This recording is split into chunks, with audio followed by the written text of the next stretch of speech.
Hi, I just did a video and it turned out to be 15 minutes long. I got cut off and I was like, do you want to edit? And I just couldn't deal with it. I sort of know how to do that now, but I had a lot of tangents and I'm just going to be more succinct. I am just robotically going to tell you the things I want to tell you. There are a few. One, unnecessary. Okay. One is money.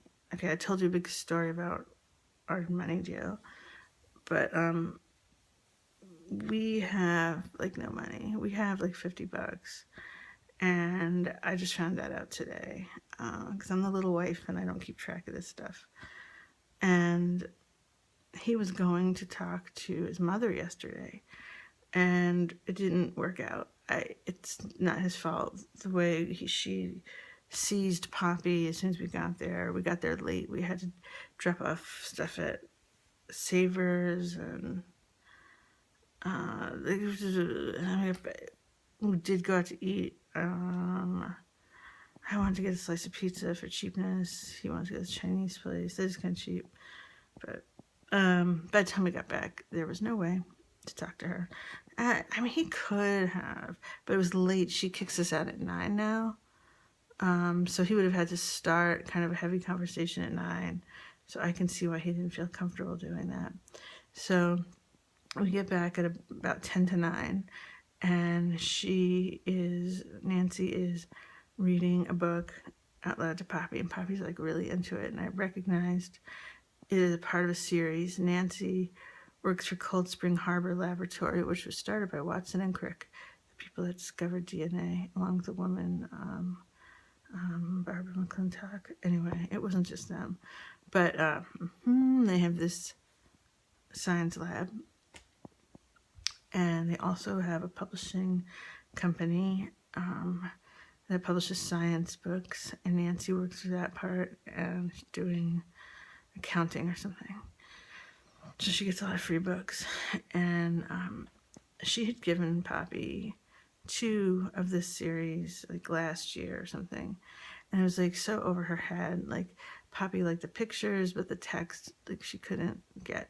And they're all one is called Know Your Cells, and it's about how cells are made.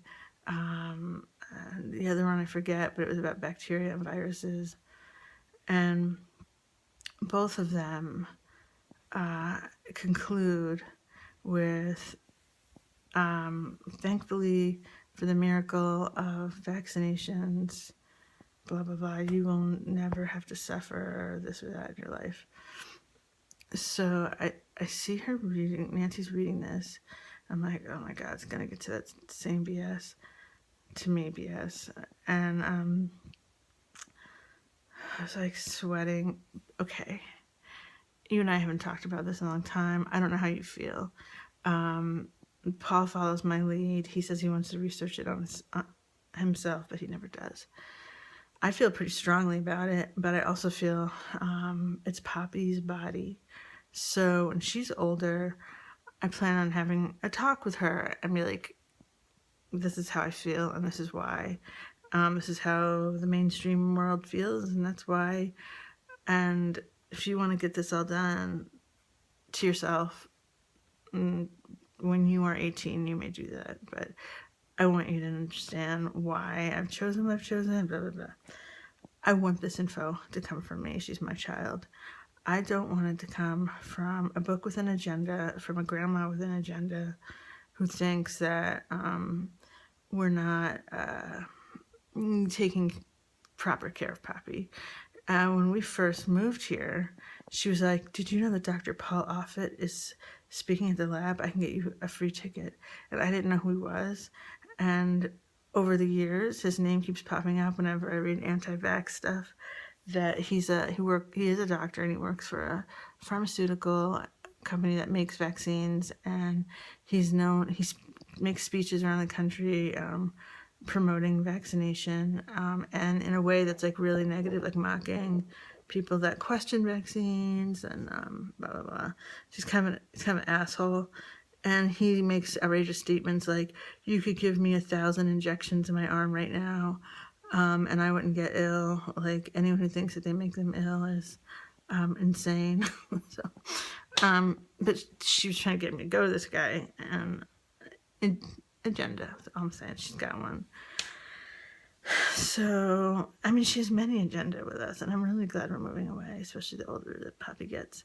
So, I mean, okay, so it's 10 to 9. We have to leave at 9, approximately. And I'm like, it's almost 9. And Poppy's like, not dressed. She's not dressed.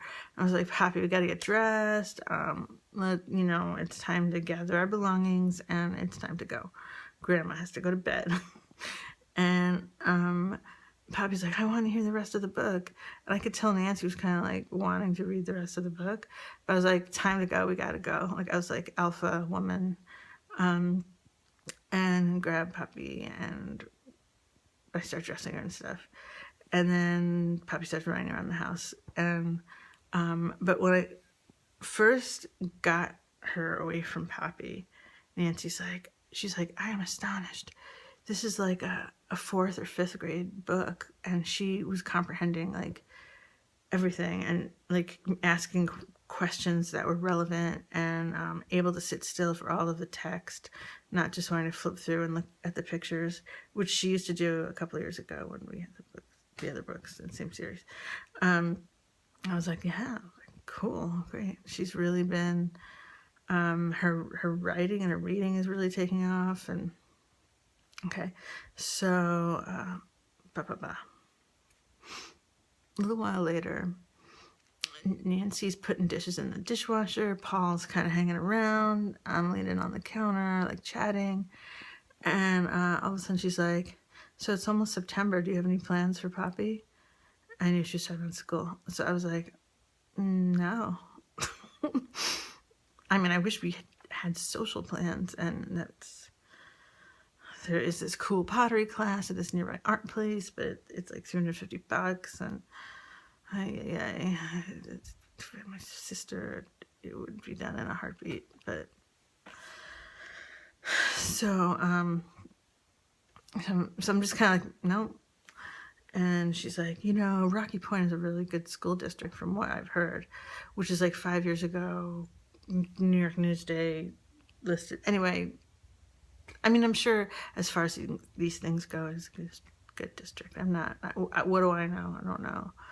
But then she's like, well, why don't you just enroll her? And I said, well, we're selling the house and like getting ready to. She's like, you're not going to sell the house as soon as September. I was like, I know, but we're in the process. And I didn't say well, anyway. So then she's like, I think that you should, the best thing that you could do would be to enroll her and stay there as long as you can until you're ready to move. And I was like, well, as you know, we're homeschooling, so that's not in our plan. And she's like, well, she could get some proper learning and make some friends and learn some discipline. I was like, fuck you. And I was like, yeah, And later on, I was like, I wish I'd been like, oh, so we should enroll her in September and possibly 3 months or 6 months, sometime in the school year, have the house sold and be like, bye-bye, new friends, like, bye-bye, new reality that I just got used to. I mean, obviously she wants her to get to the reality of school, because young children, their studies, they fall in lockstep. Like, it's like you put them in the classroom, maybe they hate it at first in kindergarten, but it just becomes reality. And the model of the classroom model, even if they're bored, even if they hate it, it's like, this is what we do. And that's part of my thing with Paul. Paul's like, if she wants to go, she should go. And I'm like, okay, but I want her to go when she's old enough to like make her brain developed enough to make decisions like, this sucks, or this has what I need, I want, or I hate this, I want to come home. Like, I want her to be old, because if she went in kindergarten, 1st or 2nd grade, when it's still fun, she would be seduced. So anyway, da-da-da. Bitch. So we have $50, no contact with my sister, and Nancy's the bitch. But I've noticed that whenever Paul's asked for money, she just gets out and writes the check. And I don't know if I told you this, but like a month ago or something, Dr. Allen, I'm talking about all this with Dr. Allen. He's like, like, she's a wealthy woman, what's the source of this money? And I was like, I don't know, like, her father has this, like, huge foundation. President Clinton, like, went to a award thing for her father, and so it seems kind of big time, but I have no idea. And Dr. Allen was like, this money could also be coming from, his trust fund, and it basically is his money, and she's giving it to him now rather than like when she's dead. And I brought that up with him, Paul, and he was like, I never thought about it. Like all he ever thought of was his grandfather had this living will that when grandpa and grandma die, Paul's will money goes to charities. And I was like, that was his decision. And now your mother has got tons of money. And it's up to her how to like bequeath it to you guys, you and your siblings.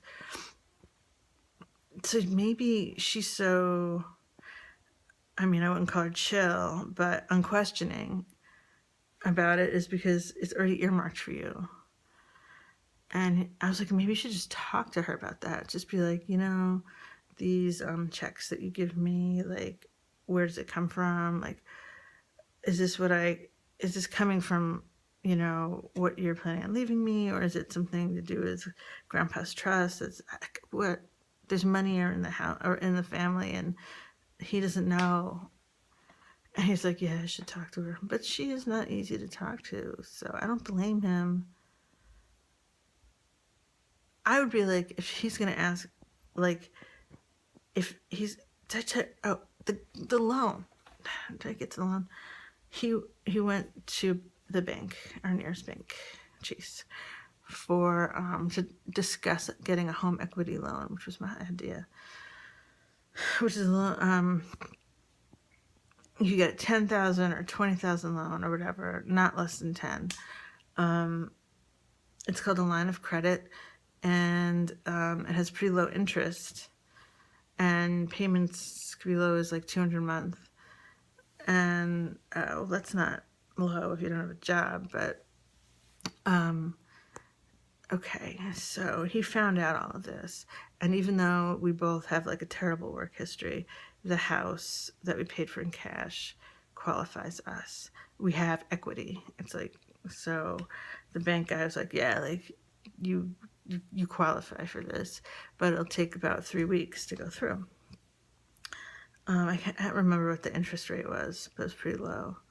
And we talked about like what makes more sense, like keeping it low, like 10,000, or going higher at 20,000, and like doing everything we want in the house, just whatever you could do with money on the house, on the move to Portland. So, so Paul is all like, I'm gonna call my mom and be like, we have this loan that we might take out with whatever interest, and or you think we should, what do you think of that? And I just want to be like, would it make more sense? What do you think if we took this loan, or should we get the money from you? Is that okay? Would you prefer that we went for the loan? So I guess that's basically what he wants to ask. But with rehearsal with me, he was very, he didn't do it yesterday. We don't know what's going on. So we have $50 and no info. And Nancy's going to see the eclipse in South Carolina. She's going to be gone. And it could be like 2.5 weeks before we find out from her. I don't know. I think we get the loan and then just not have ties with her as far as money goes. Like, she just can't have more powers, almost like Carol Ann. Although she's more detached than Carol Ann. And joyless. But, okay, I gotta go.